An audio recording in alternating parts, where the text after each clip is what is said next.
They pay well, or so they say. They pay until the money runs out, boy.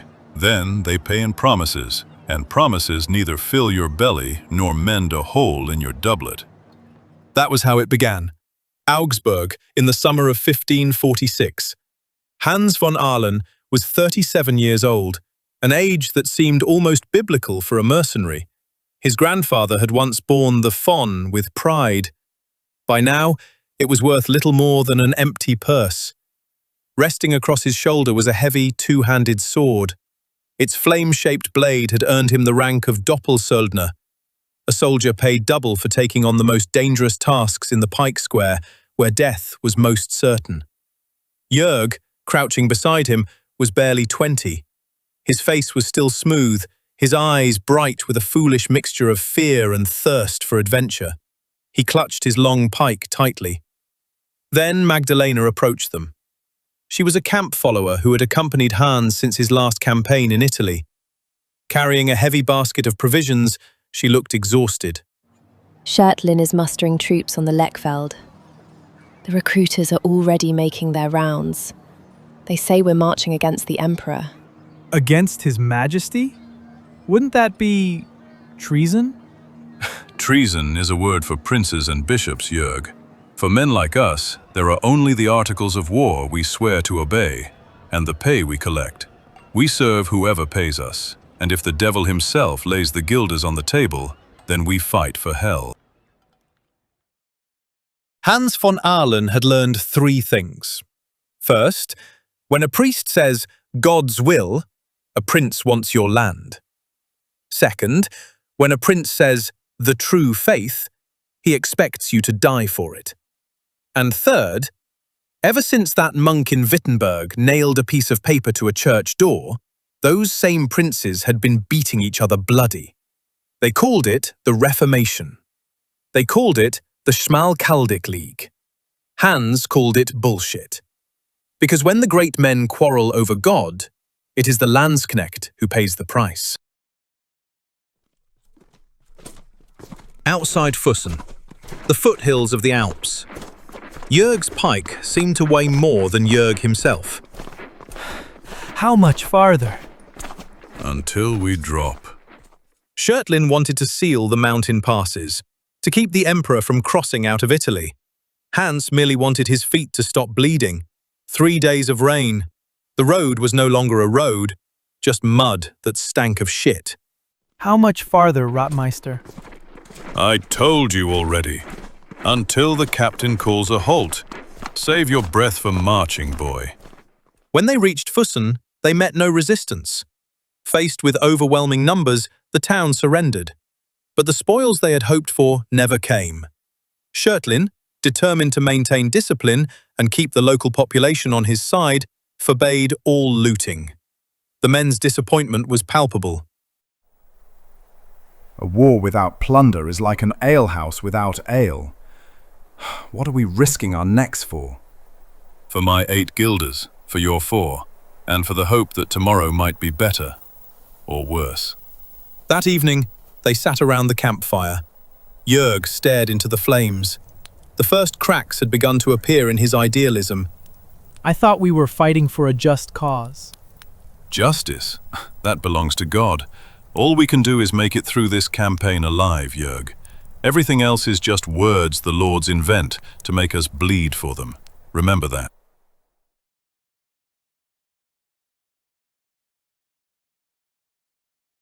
The summer wore on. Schmalkaldic led his troops from Füssen through Dillingen and on toward the Danube, plundering monasteries along the way and extorting contributions from ecclesiastical lords. The men took quiet satisfaction in that, even if the lion's share of the spoils disappeared into the officers' pockets. Then Donauwörth lay before them. That's it? I thought there would be a battle. Then consider yourself lucky. There was no assault. The imperial city belonged to the Schmalkaldic League and opened its gates before the first company even came into view. Jörg did not truly know war yet. That changed 2 days later, when a detachment of imperial cavalry entered a sunken lane already occupied by Schmalkaldic's advance guard. The arquebuses roared, and 3 riders were thrown from their saddles at once. The others tried to turn back, but the narrow lane gave them no room. Hans stood at the edge and watched. It was over in less than 2 minutes. Afterward, Jörg stood beside one of the dead horsemen. The man was young, barely older than Jörg himself, his face disfigured. A mercenary like them, only on the other side. He could have been one of us, right? He was one of them. That is the only difference that matters. Jörg looked at him, and something in his eyes had broken, something that could never be mended. Hans knew that look. He had worn it himself once, long ago, on another battlefield. He did not place a hand on the boy's shoulder. He offered no words of comfort. He simply moved on. After a moment, Jörg followed him, silent, and a little less young than before.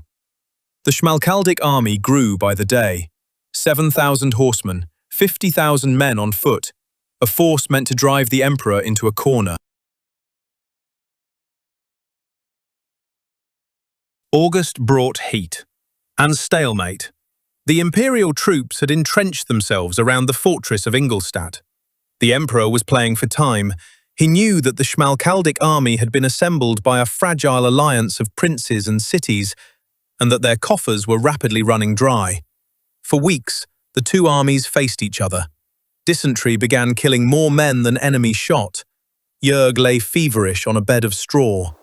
The Emperor is laughing at us. He sits behind his walls and waits for us to rot away on our own. He's clever. Why risk a battle when hunger and disease can do the work for him? Morale in the camp fell with each passing day. The men's pay failed to arrive. Floggings became a daily occurrence, and every so often, another deserter was left hanging from the gallows. One evening, the colonel summoned his captains. The Landgrave of Hesse is pressing for an attack, but Schmalkaldic and the others are hesitant. The imperial positions are too strong. Hans returned to his tent, his expression grim. They can't agree on anything. An army with too many commanders is like a cart pulled by 2 horses in opposite directions. It won't end well. What are we supposed to do, Hans? We wait. We wait until they pay us, or until we're ordered to march. And we pray that Jörg survives the fever. Autumn brought the news that changed everything. Duke Moritz of Saxony, the elector's cousin and himself a Protestant, had allied with the emperor. While the Schmalkaldic army remained bogged down in southern Germany, Moritz had invaded his cousin's undefended lands. The alliance began to fall apart. Treason! Moritz has sold out the Protestant cause. I told you, Jörg, treason is a word for lords. Moritz did what served him best. He gets the title of elector, and the emperor gets electoral Saxony. That's how the world works. But what will happen to us? The Danube campaign is over. We're marching north with the Saxon and Hessian troops. It will be a long, cold march. The withdrawal was orderly chaos. The army abandoned its positions outside Ingolstadt without ever having fought a decisive battle. As they departed, Hans turned one last time and looked back at the fortress. The emperor had won without drawing his sword. Stay close to me, boy. The war is only truly beginning now.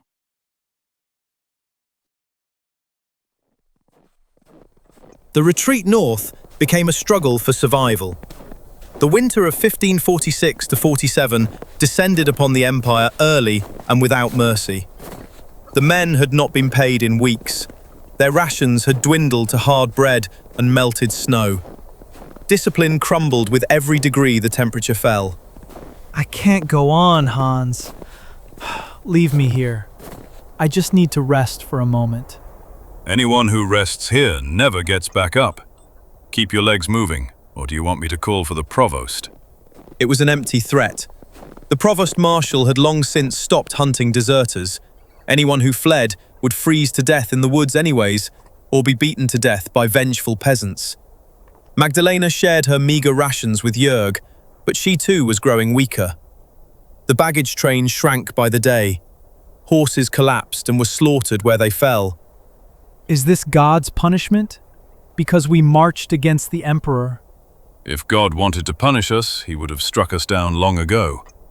This is the punishment for foolish princes and empty coffers, and we're the ones paying for it. Weeks later, they left Franconia behind and marched through Thuringia. They plundered villages that other troops had already stripped bare, leaving a trail of corpses and ashes in their wake. There were no more great battles, only the daily, silent struggle against the White Death. Electoral Saxony in winter was a land that looked dead, even before the war finished killing it. The villages lay silent beneath the grey sky, the fields untilled, the wells frozen over. One evening, as they passed a half-burned farmstead, Jörg stopped and stared at the twisted ashes of what had once been a roof. Whose men did this? No idea. Ours? Or Moritz's? Does it matter? It does to the people who lived there. Hans looked at him in disbelief. You're getting wiser. He said, and did not mean it as praise. They marched on. Behind them, the wind scattered the ashes across the road. Hans had fought in many wars, but this one struck him as the most senseless of them all. Later, beside the campfire, he tried to explain why to Magdalena. 2 Lutherans, cousins, both German. One is an elector, and the other wants to become one. So they tear each other apart while the emperor sits in the south and waits. Like 2 men fighting over a house that's already burning. Magdalena stirred the watery gruel that served as her supper. And us? What about us? We stand beside them and watch it burn, and collect 4 guilders a month for it, if they pay. They continued eating in silence. Somewhere in the camp, someone was singing a song Hans did not know, a Saxon tune, mournful and monotonous. The skirmishes dragged on throughout December and January. No great battles. Jörg had stopped asking why.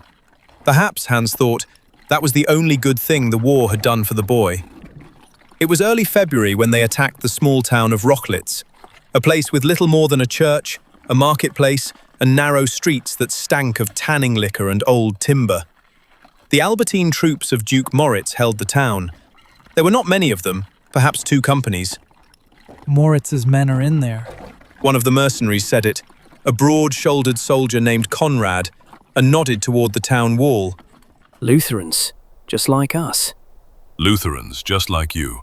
I'm not a Lutheran. I'm a Rottmeister. Still, it feels strange. The pay doesn't feel strange. Now shut your mouth. The captain is about to give the signal.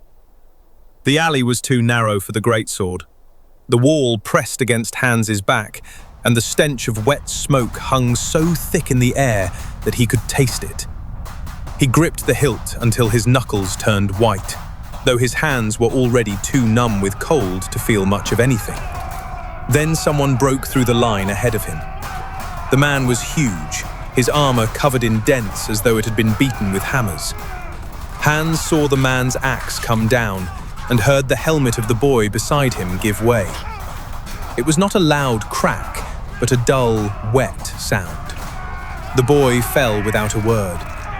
Hans no longer thought about the town on the Elbe. He thought only about the space between himself and the giant. He stepped forward, caught the next blow on his crossguard, and felt the impact all the way through his shoulders. He no longer had the strength to strike with the blade, so he turned the weapon in his hands and drove the heavy pommel into the man's face. He felt bone give way beneath the iron. The man staggered backwards, his arms dropping. Hans saw the opening beneath his arm, where the armor failed to close. He thrust because that was what he had been taught to do. He pulled the blade free, and the blood felt warm against his hands. He wiped it on the dead man's cloak because he had nothing else. Hans, wasn't that the Hessian from yesterday? I know. They took the town. There was nothing worth taking. The inhabitants had hidden whatever they could not carry with them. Moritz's men had plundered the rest during their retreat. Hans and his group found an empty church, several barrels of spoiled beer, and an old man sitting in a cellar. He sat on the floor and stared at them. Magdalena knelt before him. Are you hurt? He shook his head. Have you eaten anything today? Again, he shook his head. Magdalena broke off a piece of her bread and placed it in his hands. The old man stared at it as though he had forgotten what bread was. Hans stood in the cellar doorway. We can't take him with us. I'm not taking him with us. I'm giving him something to eat. Hans turned away. That night, Hans sat alone beside the fire. He thought about the giant he had killed. Not out of remorse. Remorse filled no stomach and stopped no blade. But Hans wondered whether the man had known what he was dying for. For Moritz von Saxon, for the title of Elector, or merely for his pay. That big man today. What about him? He wore the same boots as you. I know. Do you think he knew why he was here? No. And us? In the south, the emperor was already advancing with fresh troops. The ring around them was tightening. Hans? We don't know either. Then why are we fighting? Because we already started. In April 1547, the Schmalkaldic army made camp near Mühlberg on the Elbe. Elector Johann Friedrich believed his position was secure. The river was swollen and the bridges had been destroyed. He did not believe the emperor would risk a crossing. Hans hoped the elector was right. Deep down, he knew he wasn't. Do you think it will be over soon? The emperor didn't march all this way just to look at the river. He'll find a way across. Hans knew that discipline in the camp was disastrous. The sentries were careless, the officers were quarreling, and the elector refused to take the danger seriously. In the early hours of April 24th, a commotion tore through the camp. Hans leapt to his feet and seized his sword. Through the morning mist, he saw cavalry on their side of the river. Spanish horsemen. Imperial Landsknechte. They've crossed the river! To arms! How? That's impossible. Maybe a peasant showed them a ford. Or perhaps the devil himself did. It doesn't matter. Form ranks. To arms, you fools! Panic did not break out in the camp. It was worse than panic. It was confusion. Form the square! Close the ranks, damn you! Tighter! Where are we supposed to stand? No one is giving orders. I'm giving you an order. Here, now, close the ranks. Hans, the men to our right, they're breaking away. Look straight ahead, not right, not left, straight ahead. A pike square that does not stand tightly packed is no pike square at all. It is merely a crowd of men holding poles. The enemy cavalry did not come like a tidal wave. It came in waves. First came the light horsemen, probing the flanks, searching for gaps, withdrawing and returning. Then, as the Schmalkaldic lines stretched and began to tear, came the heavy cavalry. They're coming again. Left. They're coming from the left. Pikes forward! Hold the line! The rotter stayed together for as long as it could. The men to Hans's left held. The men to his right did not. A horseman burst through the gap. He charged towards Jörg, who stood with his pike lowered, his legs spread too far apart, and his gaze fixed too high. Hans saw it and shouted, but his voice vanished beneath the noise. At the last moment, Jörg threw himself aside. He stumbled and fell. The horse passed over him without striking him. Hans dragged the boy back to his feet. Run. But I said run! Because Hans could see what Jörg could not. The line had broken. Men dropped their pikes. Men ran. And when men ran, others followed. Because when death is near, the body knows better than the mind. what about the Prince Elector? What about the others? The Prince Elector has been captured. Listen to the rumors around you. That can't be true. It can't. It doesn't matter anymore. None of it matters now. They did not run through a burning camp. They ran through an abandoned one. Deserted wagons, overturned barrels, scattered equipment, cloaks, boots and weapons discarded by fleeing men desperate to move faster. Somewhere, a wounded man screamed, but no one stopped to help him. Magdalena stood at the edge of the camp. She had slung a bag of provisions over her shoulder and was waiting, as though she had always known she would have to wait for them. How did she know where we... She always knows. Come on. I packed everything I could carry. Good. This way. And they followed him into the forest. They hid in the forest until nightfall. Silently and with practiced hands, Hans bandaged a deep cut on his arm. Jörg crouched on the ground nearby. We've lost everything. If the Elector really is captured, the League will be no more. What are we supposed to do now? We're still breathing, Jörg. That's more than most of the men out there can say. But the Emperor... The Emperor has won his war. Now he'll show the princes who rules the empire. But wars never truly end. They merely move on. Hans stared into the darkness of the forest. How much food do we have left? Enough for 2 days, if we're careful. That will get us to the next border. Where are we going? West, to France. The French king pays well for men who know how to hold a pike or wield a sword. He hates the emperor just as much as the princes here do. The Schmalkaldic League is broken. But there's always pay waiting somewhere.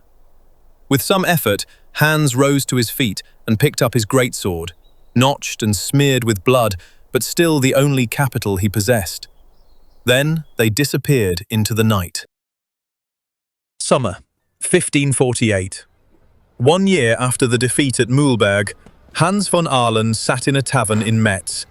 He drank his wine and watched the new recruits gathering in the square outside. Young men driven by poverty or a thirst for adventure, ready to sell their lives for a handful of coins. Jörg was no longer with him. The boy had died of fever on the journey west.